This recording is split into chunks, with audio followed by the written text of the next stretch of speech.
Thank you. And thanks to everyone again. Welcome to today's town hall, which we've entitled the Lamborn-Hughes Institute Impact Reports from 2024. My name's Steve Dandino, and I'm the Service Executive Director of UERU. And I'm just delighted to welcome our panelists and all our guests for today's informal conversation about what each of the four teams that were invited and who kindly accepted our invitation to report on the progress they're making on their respective projects on which they began working, or at least made progress working on during the summer of 2024. I want to acknowledge our three faculty members for the 2024 Lamborn-Hughes Institute. They are also the three faculty members for this coming 2025 LHI. That's Bethany Usher of Radford University, Ann Alexander of the University of Wyoming, and Allison Kroom of the University of South Florida. We thank them. And I saw Ann has joined us, and I think Allison will as well a little bit later. I also want to acknowledge that the four teams that are presenting today are not the sum total of the Institute. They're just the four we initially invited, but want to acknowledge the University of Arizona, Georgia Tech, the University of California at San Diego, University of Wyoming, and of course are my colleagues at Colorado State University who also participated in the 2024 LHI. If you go to our website, you can see all the teams that have participated in the past, learn a little bit about who Alan Lamborn and Blanche Hughes are, for whom we've named this institute, and what its purposes were from the beginning and continue to today. I also want to, just acknowledge the home office team for helping me put together this town hall on short notice. We really appreciate it. Again, welcome to everyone.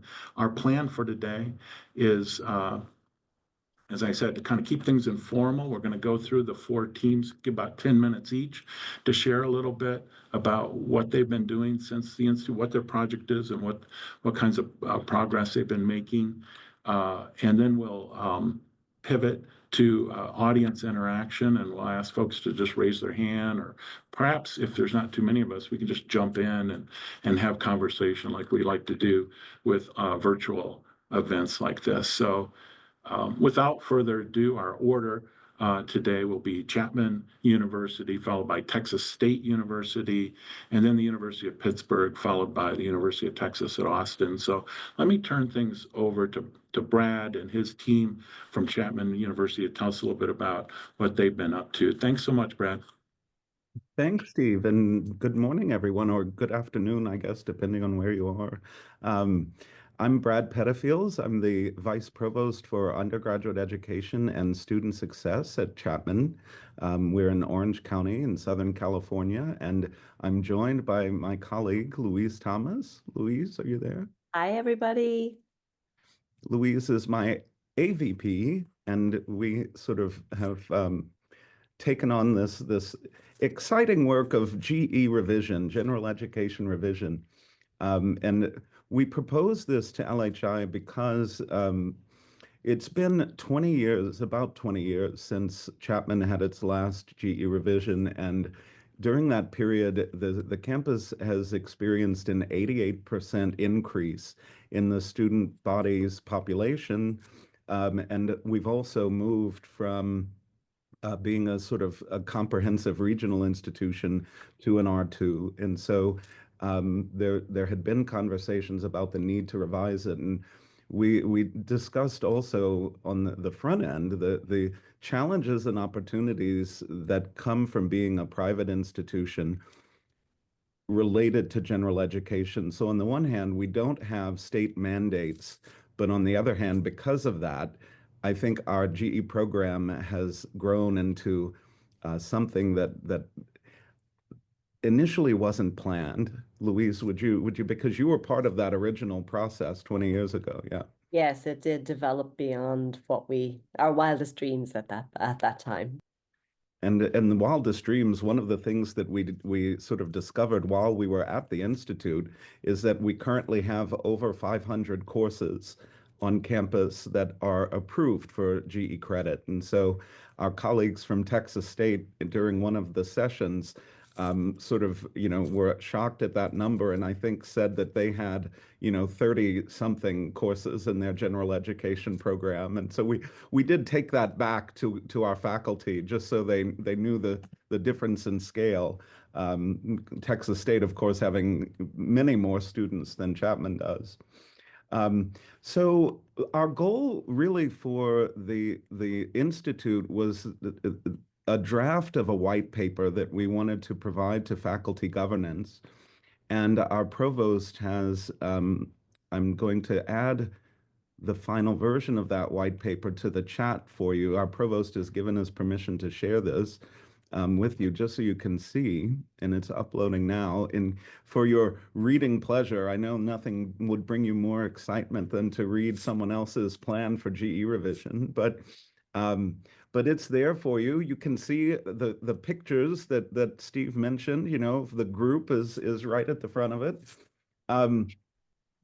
And, so some of the conversation that we had focused on how our students behave. We learned while doing some data review that about 20% of our students complete our math requirements pre-matriculation, and about a third of our students complete their writing requirement before they even step onto campus. And I don't know that everyone really understood that. We did some work on an inventory of our peer institutions' GE programs, and we outlined, the model for that we were recommending to our colleagues in faculty governance. Since then, we finished the paper that you all have in the chat. We shared this information, and we had conversations with the different faculty committees in the fall. We shared the white paper with the campus community. Louise is actually our representative on that committee, and will you share, Louise, that conversation? The conversation with the GE committee. Yeah, I yeah. sit ex officio on this committee, and I have, because I have come from the faculty trenches, as it were. I have a great deal of experience on faculty senate at the, at the Senate leadership level. So they were very interested in reading the white paper, and I think they realized for the first time the whole scope of what this would entail. I mean, they knew that that it hadn't been undertaken in so many years, that there would need to be many conversations, but they really wanted to try to figure out how this subcommittee / task force, revision committee would look. So we have elections. Brad, I think this is what you want me to speak to. Yeah. We have elections every spring.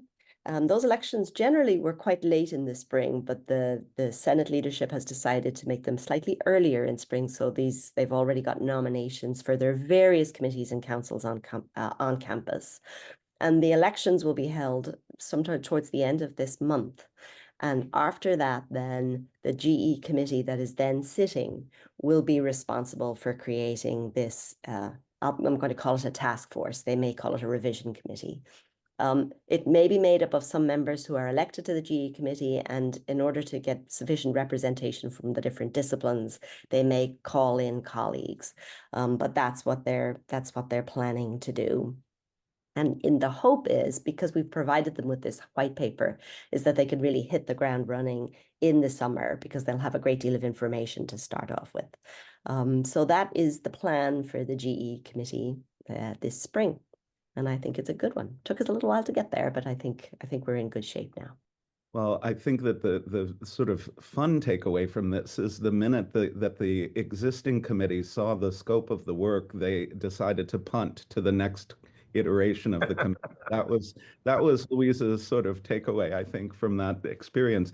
The other thing that they discussed was that because this will clearly be a lot of work, and they agreed with the provost to a 2-year window to get this really done and presented to the Board of Trustees for ratification. The faculty negotiated with the provost for incentives, and I will admit that the provost approved a very generous stipend for the 9 members of this group that will move forward to lead this on campus. And so some of the subcommittees that they've discussed are very specifically focused. One that will likely focus on the first-year experience. In other words, we currently have a first-year seminar program, what that might look like. We also have what some have critiqued as a rather old-fashioned language requirement that the students overwhelmingly hate, and I use the word deliberately. So we will have to have a very difficult conversation about the language requirement on campus. And then also, like everyone else, first-year math placement and the challenges that we see there. So we have the structure, we have a direction, we have the incentives, and we do have faculty who are interested in participating. So even though I think the work hasn't begun in earnest, it will in the next, I would say, 3 to 4 months.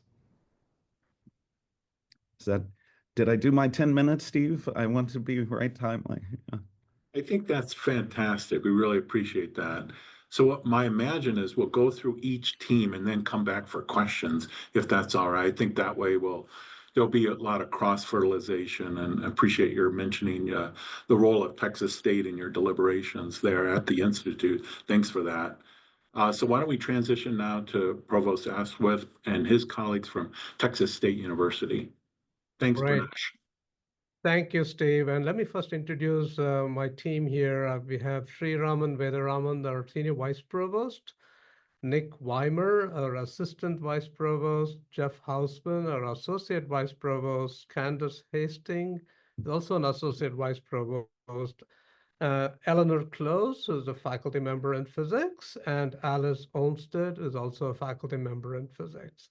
So the way we had a fairly aggressive agenda during LHI to talk about first-year retention and onboarding of students, as well as looking at curricular innovation in our programs. The main focus being to reduce DFW rates, enhance progression and retention, and eventually graduation rates of our students.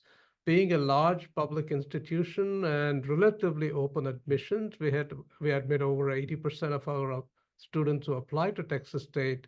A big challenge is in retaining our first generation Pell eligible students at Texas State and help them progress. So I'm not going to talk about all of the projects. We have 4 projects we're going to highlight that we have made significant progress on. So I'm going to turn it over to Alice to get the ball rolling, and she's going to lead up with some of the projects that she's working on. Alice, take it away. Okay, I am actually going to pass to Candace, but Candace, go ahead. Hi, everyone. I'm Candace Hastings. It's great to see everybody. In terms of improving high DFW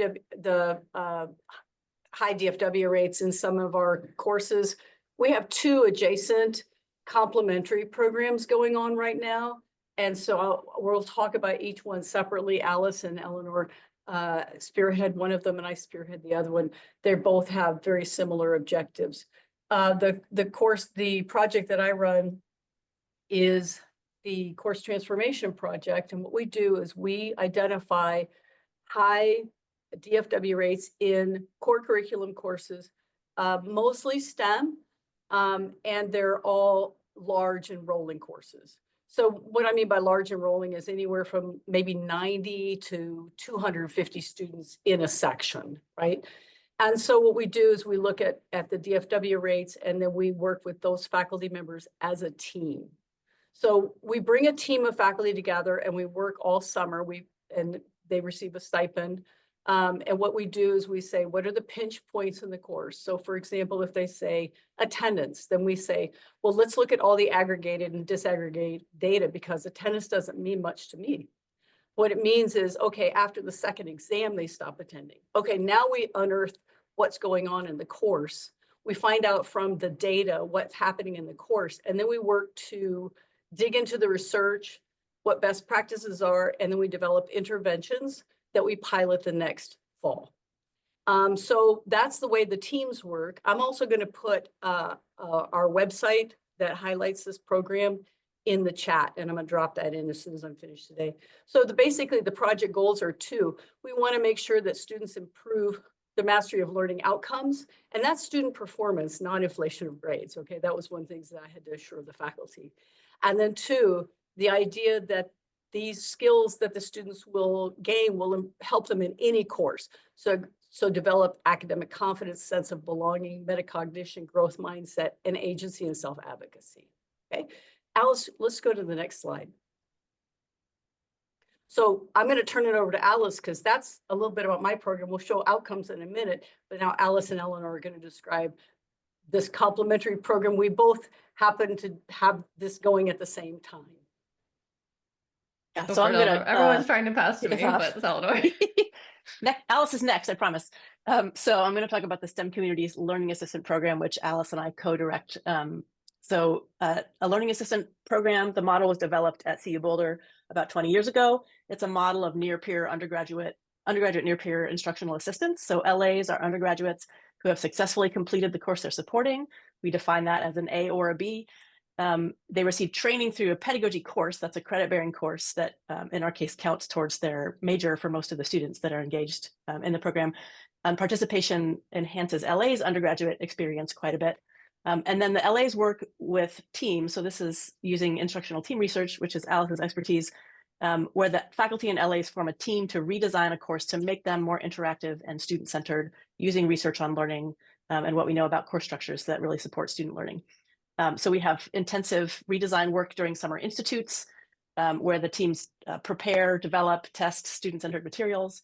And then weekly during the semester, there are course team meetings to debrief, prepare for the following week, and keep track of how students are doing. So LA support instruction and facilitate active learning in the classroom. So it's equity-driven. All of the students who come to class get the support. It's not an external thing. They do also staff walk-in study centers outside of the classroom for students who can make it to that. And then because we have course level teams, even if individual faculty leave or come in, the team is solid enough to maintain those improvements. And it's those same teams, for the most part, that work with Candace on the work that she does, looking at different sorts of data than what our teams look at in our summer institute. So it's very complementary there. And Awesome. now Alice. Thank you.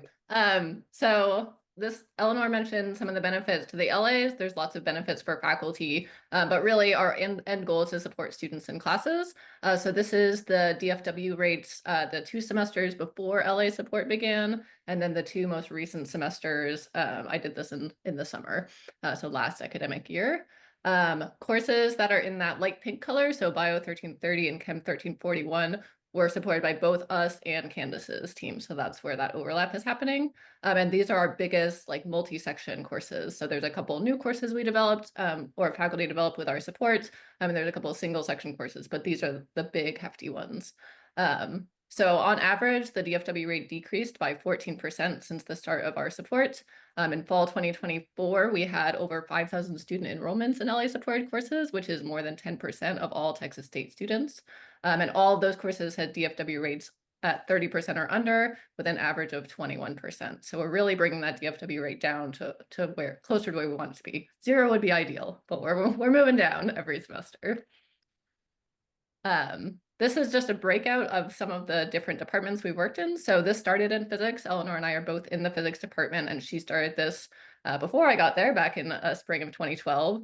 So you can see over time, the DFW rate just continues to come down, even though they've been working together for a long time. They just continue getting better. They have a very cohesive team that's been working together for a long time on these 2 intro courses, which are the calculus-based intro physics for physics majors and engineers. This is the same time period for the 2 large introductory biology courses. So these are the biggest courses that we work with. So we began fully supporting them in fall of 2021. They actually wanted to start early as soon as we got the grant. So we did a little bit of pre-work with them. But once they really started working with LAs, that's that gold star there. And then the subsequent summer, they started working with Candace through the course transformation project. So you can see, it's wiggly. This is, things go up and down, but overall, things are definitely starting to come down and stay down in this more reliable way. And then finally, this is the DFW rates for General Chemistry 1. So again, the same time period, we started working with them in, there is missing a, I don't know why that starts there. Okay. Oh yeah. So I went back a little bit before we started their support. So this is sorry. We work with most of the instructors for General Chemistry 1. There are a few who chose not to participate. This is all opt-in, but most of the faculty, about 2/3, participated in either the LA program or Transformers, or most of them did both. So you can see it's not that we just selected the instructors who are doing way better and said, hey, we have better results because we have the more engaged instructors. That light blue line is just the instructors who are working with us. You can see their DFW rate is also coming down, and the overall DFW rate for the whole course is coming down because the instructors do talk to each other, even if they're not directly participating in the program. And I will pass it back to Candace. And I just wanted to highlight, first of all, we have been working together for a long time, but I think that what UERU did for us, just to bring it home, what UERU did for us was to bring us together and say, how can we work together?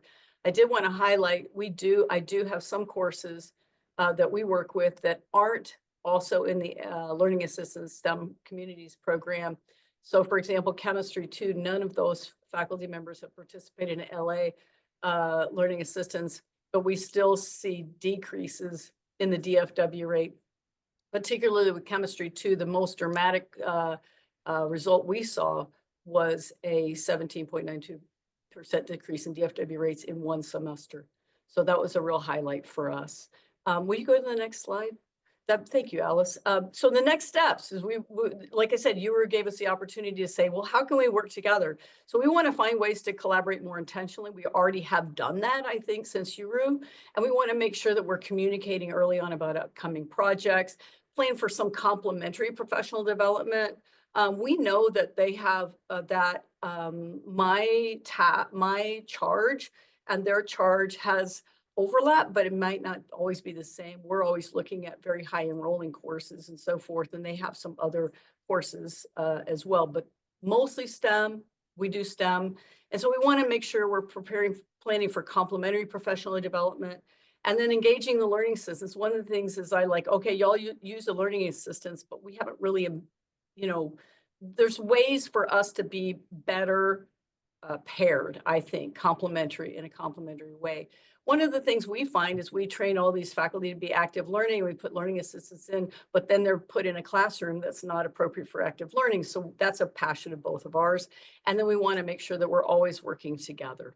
So that's all I have. Alice and Eleanor, I don't know if you have any final thoughts, but that's our project. And you can read about it. I put that in the chat just now about the course transformation. I think we have maybe a couple of minutes left, so you will have to rush it, Nick. No problem. Hi, everybody. So we are restructuring our US 1100 course. This is a 1-hour university seminar course that helps students transition to Texas State University. The purpose, of course, is to help students develop strategies for academic success and encourage them to reflect on the value and nature of their education. Our US 1100 currently serves over 8,000 students and will be closer to 9,000 next year in approximately 400 sections over the academic year, and 2/3 of our instructors are staff. So we've created a task force with representatives from every college. We have previous instructors of this class, and we are including students in this task force. And our goal is to create more college-specific content, including a deeper understanding of the student's specific major and career path. For example, right now, many students don't interact with their major-specific courses until their second or even their third year. And so this is a good way to engage them in the colleges earlier. So we're exploring more faculty involvement in teaching this class. We're looking at the sequencing of the critical content in this class. For example, major exploration has been a big part of this class, but it almost encourages students to change majors once they're already on a degree path. So we're trying to move that into the new student orientation time frame and have this be a true introduction to their degree plan. And we're hoping to produce more robust curricular focus on financial literacy, time management, career readiness, and wellness. So the final redesign should be completed in June, and we'll begin hopefully piloting it in the fall semester of next year. Next slide. Secondly, I want to talk about experiential major maps. So we began the development of experiential major maps this past fall semester, and we're working to develop these maps for all 100 of our undergraduate majors at Texas State. For those of you not familiar with experiential major maps, the goal is to combine co-curricular opportunities with traditional degree plans. We're emphasizing high impact engagement activities such as service learning and study abroad, internships and career exploration and so forth, just to name a few in these plans. And the maps also highlight the marketable skills that students will obtain in their degree path.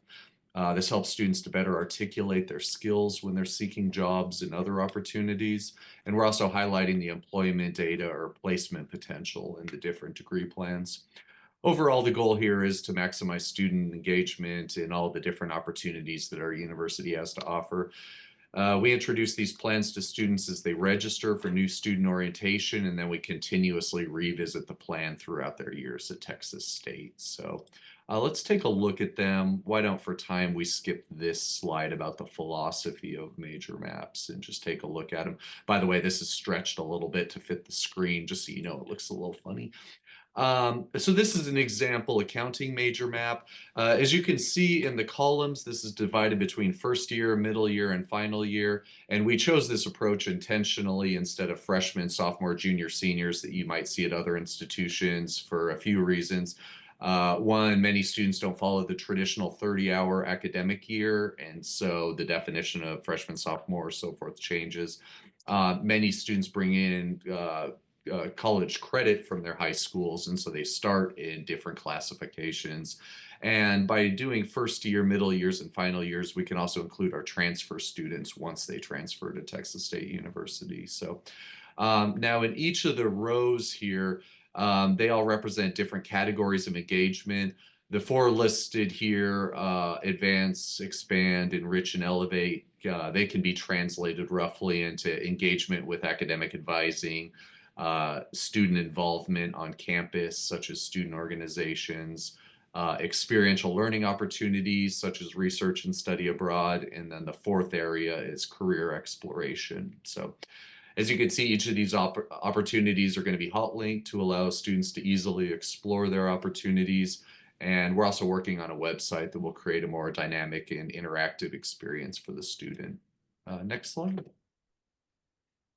And then finally, I won't spend too much time on this. This is the flip side of that map. And here we list the marketable skills of each degree path. This also includes a description of the program and the career opportunities that are most common with our graduating students. So if anybody's interested, I'd be happy to share these with your institution. Thank you. Nash, is that good? Yep, I think we're probably out of time. I guess yeah. we took more than about 10 minutes, so we will wrap it up at this point. Well, thanks so much to all of you for that presentation, for sharing these slides. I need that tax preparer. I see it there at the end. You know, it's an irony that sometimes you have to get off campus, including far off campus, in order to build more, collaboration on campus. So thank you so much for that presentation. We'll transition now to our colleagues at the University of Pittsburgh, and I'll throw things to April Belbach. The University of Pittsburgh has become a national, if not the national leader in academic advising administration. And I'm going to put in the chat the link to the Pitt Mentoring and Advising Summit, which you can still sign up for, right, April? Absolutely. We want you to. Thanks, Steve. Thanks, April. Appreciate it. Yeah. Can someone confirm you can see whole slides, not my notes? Excellent. Thank you so much. We are super excited to talk about our undergraduate academic advising coordination project that LHI really helped us to kick off. My name is April Belbach. I serve as the Associate Vice Provost for Student Success and Advising. And I have with me a colleague. Larissa, you want to introduce yourself? Hi, everyone. My name is Larissa Chuka, and I'm the Associate Director for Academic Intervention and Outreach. Excellent. So we're excited to talk about our project. One second, yeah, there we go. So since 2019, the Office of the Provost has really invested in coordinating, advising, and student success from an institutional level. And I'm just going to give a little bit of background about our project and really what set us afoot at LHI and what we set out to do. But in doing so, and thinking about coordinating advising since 2019, we recorded really high rates in student success measures like retention, graduation, post-graduation rates, all really good things, right? But despite these efforts, we really had not moved the needle much in student satisfaction with their advising experience at Pitt. One thing, in fact, on the left, you'll see our student satisfaction survey showed that we were really trending down in this factor. And that's just one indicator that we knew was important. It's also really important to understand Pitt's current advising structure, which is decentralized. This means that each college, school, unit, all the things within the institution had established its own approach to advising and took place in those places. And we know that at research institutions like ours, this can cause really siloed academic units across our campus community to feel disconnected and also leading to inconsistency in policies and practices. So, to streamline the student experience, to boost student success measures, and really to align with our brand new, kind of announced almost at the same time in April of last year, our strategic plan for Pitt, we sought to come together to plan the beginning phase of our shared academic advising model for the University of Pittsburgh, what we call the Advising Coordination Project. And we wanted to do that at LHI. Oops, there we go. So before we came to LHI, however, right before, the Office of the Provost announced this plan, including that the project would be multi-year and have a phased rollout. This was really meant to be a collaborative process to maximize our ability to succeed. And in doing so, the directors of advising in each of our undergraduate colleges and schools would then move to a dual reporting structure to their 1, academic units, and then 2, to the Associate Vice Provost for Student Success and Advising, that's me, in a dotted line capacity based on what you see as a phased timeline on the screen.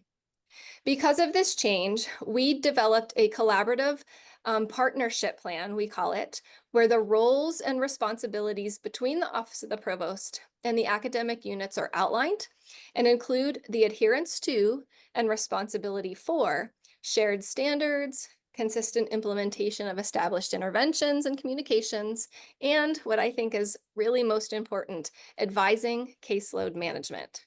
So now I'm going to turn it over to Larissa to talk a little bit about what we accomplished at LHI. April teased me up very nicely because that's exactly what we did at LHI. The folks that you see on the screen right now are able to come together with us. These are a team of 5 directors of advising from several different academic units across undergraduate schools and colleges, and then our staff from OTP who also support the advising initiative. Main takeaways, accomplishments that we had at LHI, that it was time, honestly, giving us the ability to get together, to put aside our day-to-day distractions, if you will, and to think about this project in a way that we wouldn't have been able to do otherwise. Some of those main deliverables that we included were outlining the components of the partnership plan that April previously mentioned. We talked that out together as a group. Thinking about a way to reimagine our university-wide advising committee, or UUAC. Thinking about the design of our project working groups, which we'll tease in the next slide a little bit more, and then collaboratively rethinking how we might deliver professional development for all advisors on our campus consistently. Thank you. And sorry, I'm queuing. So we got a lot done since we were in Colorado this summer, I'm happy to say. Gotten a lot more hiking in too, Steve. I see that picture still on the website. That was a great hike. We've been meeting with leadership individually in each of the undergraduate colleges and schools, as well as anybody who reaches out to us with questions or interests. This, as you might imagine, has garnered a lot of interest, a lot of buzz on campus, if you will. We've also been seeking opportunities to present to stakeholders, which so far have included faculty senate, staff council, of course, the associate deans, and the relaunch, as we mentioned, of our advising committee, which now better aligns with both the shared model and serves as a source of like a sounding board to hear those voices for the project. We've expanded our website, which is much more robust and even more importantly, fully transparent about every step of the way with this process. And it has many more examples of our presentations, the detailed timeline as I put in the chat, as well as any updates, resources, and also shares the research basis for which we built this project. Going back to the plan for Pitt, as April mentioned, that student success pillar, we have developed high-level assessment and data reporting tool that aligns with those metrics. This advising snapshot is and will be provided to leadership 2 times per academic year and identify those key measurements and tracks our progress on the shared model of advising to include student outcomes, information about advisors, and of course, where we started, right? That chart that April showed you, student satisfaction survey questions. The last thing that we began to do, which I'm very excited about because it's my big project, is we have begun the working groups to roll out the 5 standard interventions. Those we call them the Big 5, which include a collaborative group of many advisors across the campus providing voices to those conversations before we establish those standardized practices. Back to April. So I did want to mention this shared advising snapshot. It's really how we're assessing this project at a very high level, including leadership like our academic leadership team, the deans, etc. And, you know, this is the way we're providing key metrics and tracking progress on the shared model.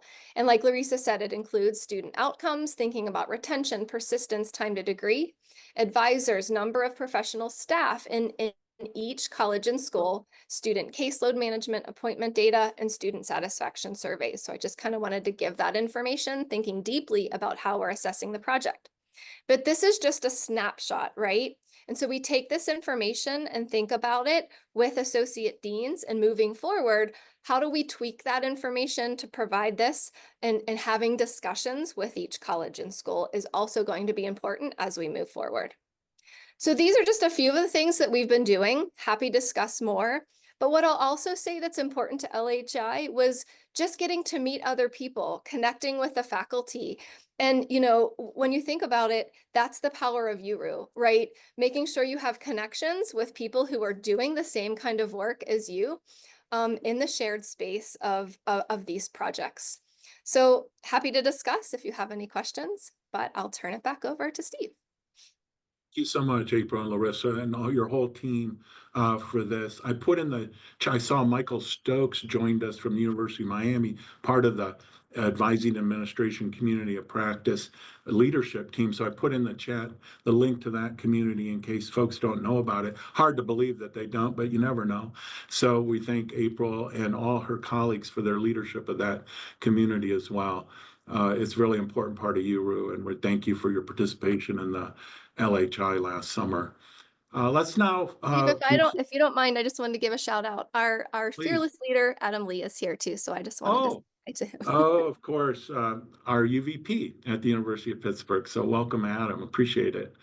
Let's turn things over then to our last team from UT Austin.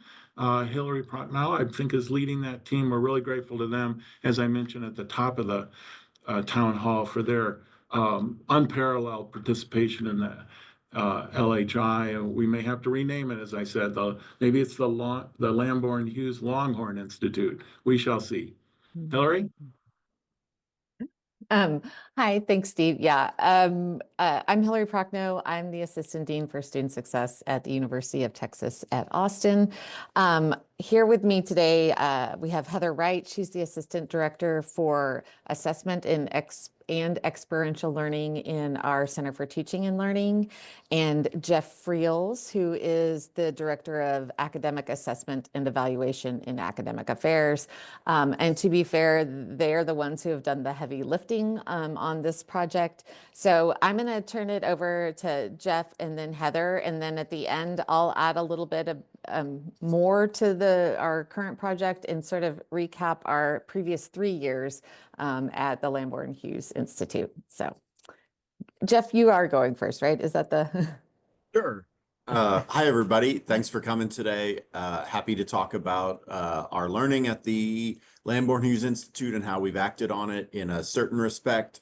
So I think Heather will talk about some other aspects of our experience and what we're working on, but the one that I've primarily been involved with and continue to be involved with is our work around curricular analytics. And so there was a lot of discussion around curricular analytics. We talked to a lot of folks at the University of Arizona and UC San Diego, and we came back and Heather assembled a team of students because working with student researchers is a really important part of our of how we are operating and moving forward on a lot of our change initiatives. Kudos to her and the Center for Teaching and Learning for their initiatives in that regard. But we've had students building out curricular analytics templates for us and loading them into the tool. And now we are we have about 400 degree programs, and we have not come close to doing all of those in curricular analytics yet. I think we're up to about 40 that we've done with the help of these students. It's been really formative in understanding the experiences of our students, because they're not just filling out, you know, Microsoft Excel templates, they're also telling us about their own curricular experiences, and that qualitative information is informing our project moving forward. But now we're working with a couple of students to develop our own version of UCSD's curricular analytics app. So we are looking to prototype that this spring with a small selection of the programs that we've already modeled for the curricular analytics application. And we're hoping to develop a prototype that we can show to executive leaders this summer that we can then use as a jumping off point for having larger campus-wide discussions around curricular reform, curricular complexity, all of those things that go into reform around this type of thing. And so that's very exciting working with those two students. They're very eager. That's been a lot of fun. And special thanks to Carlos Jensen and his team at the UC San Diego for their engagement. They've met with us a couple times. They've shared with us their code. And we made those connections at Lamborn-Hughes. So that's been really important for us. And now I'm going to pass it to Heather. She's going to tell y'all more about some of the great work that we've been doing. Thanks, Jeff. So can y'all hear me okay? Okay, excellent. I had some technical difficulties yesterday, so I just want to make sure that that is okay. So we are focusing on pedagogical partnerships. And as y'all know, that's super easy. Like, it's the most easy thing in the world to do. And so that's the approach that we've taken. No, I'm being facetious. Pedagogical partnerships are really challenging, especially with the project that we've undertaken, which focuses on improving the second year student experience. Jeff, my colleague, has done some great work in identifying our faculty colleagues who have low DFW rates. We've sort of done a snowball sampling community nomination process where we've sort of looked at faculty, and in each college, we can identify those folks who seem to be doing a pretty good job in educating second year students. So we have some really great places to start in building those pedagogical partnerships. Specifically, I want to acknowledge the work of Nina Talang, who is in electrical and computer engineering, and Kevin Foster, who is in the African and African Diaspora Studies program here at UT. Both of those faculty members attended the Institute with us. And Nina in particular has been a wonderful colleague and has allowed us to do some focus groups with students from her program, which has led to the formation of a peer mentoring pilot program for ECE students, which they're in the second semester now of implementing that pilot. The first semester data shows that students who participated in that peer mentoring project have expressed increased efficacy and sense of belonging. So we're encouraged by that self-report data. Our next step for us is going to be to bring this to a broader audience. In April, So next month, we will be holding a Decoding the Second Year Experience Symposium. At that symposium, we will have data of different sorts for folks to do sort of mini data dives. And we're hoping to get teams of folks from our different colleges, faculty, associate deans, program advisors, and either students or advisors themselves to kind of talk about what they're seeing in the curricular analytics data and in the qualitative data that we've been collecting over the past 2 years or so from students. So that's kind of where we are. Oh, also, one last thing, we're looking forward to doing some second year welcome back events with the help of our colleagues, Jeff Mayo and Patty Moran. We have 2 Jeffs on our team, so I have to make sure I always keep that straight. But I think that Hillary might talk a little bit about our colleagues in undergraduate college and kind of help us to flesh out the rest of our project. Yeah, so we started focusing on the second year experience because of some data that we were collecting in another grant project. And we discovered that our second year students had the least good outcomes of all the other students. And so we've been doing a deep dive into their experience and their development and what they need in the second year. And another part of the faculty engagement that we're doing around the second year is recruiting faculty to participate in the Student Experience Project. A lot of our colleagues and other campuses are doing that so that faculty are working on sense of belonging and identity safety in the classroom. So we're getting a lot of second year faculty involved with that. And then so all of this is about, making sure that it's not just our campuses, but our classrooms and our faculty who are student-centered and ready to receive all of our students. And we can talk all about that, but I know Steve wanted me to mention the other projects that we've taken to Lamborn-Hughes and where we are sort of with them. And as I'm sort of making my notes about this, I realize how we've built on each one of those, not even necessarily intentionally, but it's the work of making sure we're supporting students. And so each time we've done a little bit more, and so we can look at a broader area, and then we can look at a different area. At what, 2019 or 2020? The 19? 19. The first Lamborn-Hughes Institute launched our program that we call SHIFT. And SHIFT is a program dedicated to changing the culture around substance use on campus toward one of harm reduction and mitigation. And that involves changing environmental factors. It's not just giving lectures to students, right? Which is not particularly helpful. So SHIFT is up and running. It's part of our team. SHIFT works with faculty on including protective factors in their courses as part of their prevention strategies. There's a whole lot going on there. And then, so the second institute in 22, thank you. I was there, and the goal for the second institute was to address student health and well-being broadly by assuming that we would not be able to counsel our way out of the mental health crisis on our campus. Like, there's never going to be enough counselors. Maybe we should look at the environment that's causing all of the problems.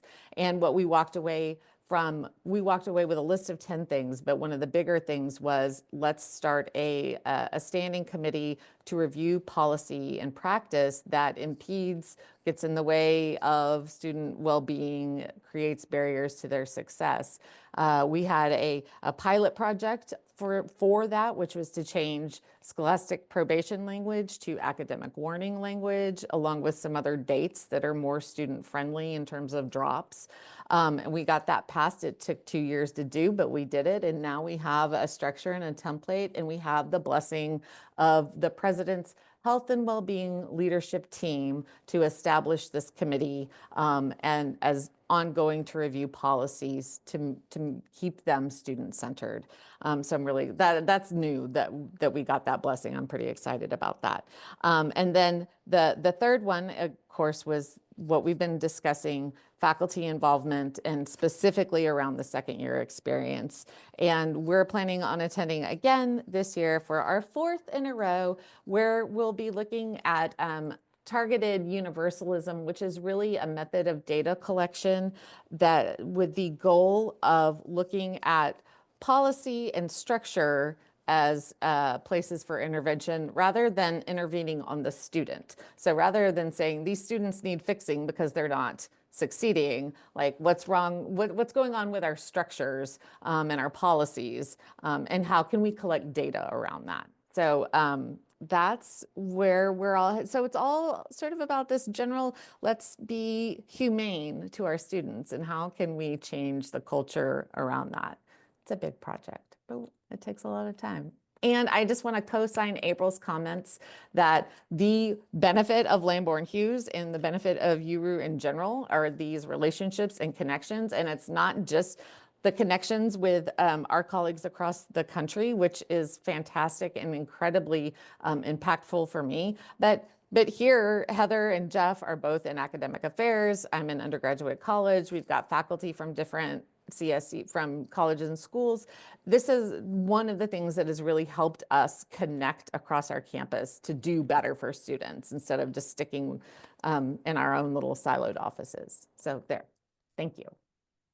You know, obviously, UT Austin's a hotbed for student success innovation, but so is the whole state of Texas. And I put in the chat the fact that Texas has a wonderful statewide student success conference last year hosted by A&M, but this year it's going to be hosted at UT Austin. So folks who are in Texas or interested in what's happening in Texas are welcome to come to Austin. If you can get across town, I don't know, Jeff may have some ideas about whether we need more people in Austin, but Steve, I'll also note that our colleagues at Texas State will be hosting it in 26. So. Oh, thanks for adding that. Yeah, I appreciate that, which just goes to show you, I mean, what great, they're all UERU members, and that's where all the great innovation is, I think. So thanks to everyone for your presentations, sharing of data, candid assessment. There was no honorarium paid to anyone here, no paid advertisements, and we really appreciate everyone's candid comments. But let's turn it over in the time remaining to questions that you might have for anyone who's presented about either the Lamborn-Hughes Institute or the subject matter, their work in student success reform. Who would like to, let's see how we're gonna, let's go to maybe one screen so we can see everybody. Rochelle, can you maybe get us to like one big screen? Yeah, that was thanks for putting in the chat, Carrie, about the great presentations, for sure. Absolutely, for sure. While we're just waiting a second to get everyone, all people. If you have a question, maybe you could just, you know, pose it right away while we're making that transition. I think we can hear everyone.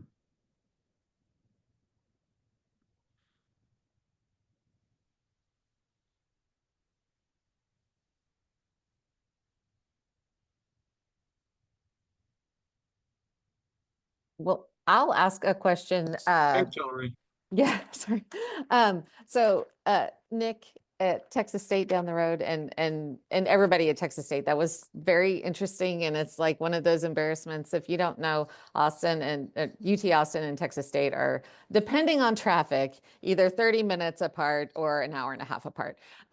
So I'm really interested in your degree plans that you were showing, Nick, and if you have Provost Oswath's permission and blessing to share those slides, I would be very grateful to see those. It connects with a lot of the things that we're doing, right? Like making explicit to students the kinds of things that they're learning so that they can express that when they go out into the world.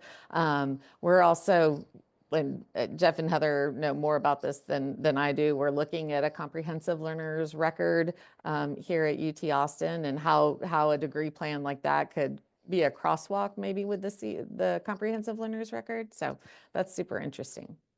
Yeah, thank you for that. I'm going to drop my, I'm sorry, I'll drop my email in here and I could send you some samples that we've developed. And I'd also like to mention we're an EAB member. I believe you are as well. And they have a great guide for how to develop major maps as well. We've been following that playbook to a T right now, and it's served us very well. Absolutely. We're thinking about being members, but we're joining the UERU EAB community of community. So to learn more about it. That's awesome. Okay, thank you. Happy to share. Other questions? I have a question. Oh, thank you. Please. For our colleagues from University of Pittsburgh, in the shared model, you mentioned that every undergraduate will be assigned an advisor. I was just wondering how early does that happen, and how long does the assigned advisor stay with the student? Thank you. Yeah, thanks for that question. So in the timeline that we're working with, right, that's kind of how we're rolling it out. And so the 3 colleges that we identified in the fall, and now we've just onboarded another college this spring, they're already doing that. That's kind of why we're working with them first, to kind of identify those best practices. So those 4 colleges and schools have basically already have been working with professional advisors. They have that caseload management that we've identified. It's in the Boyer 2030, 250 or less. A lot of them are actually a lot less than that, which is awesome. So they already have that model. And then because of, where we're doing the rollout a little bit later, we're kind of meeting with the deans, associate deans, directors of advising, thinking deeply about what that might look like in the future to kind of onboard additional advisors as needed, and when that phase might work in. So of course, it's not surprising, might be a little bit complicated in the future, but eventually we will get there. Doesn't exactly answer your question, but we have lots and lots of hard conversations coming in the next few years. Time for one more question, a quick one.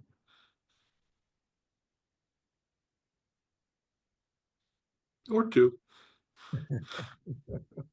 If you say 1, you'll get 0. If you say 2, you might get 1. That's what happens. Any other questions?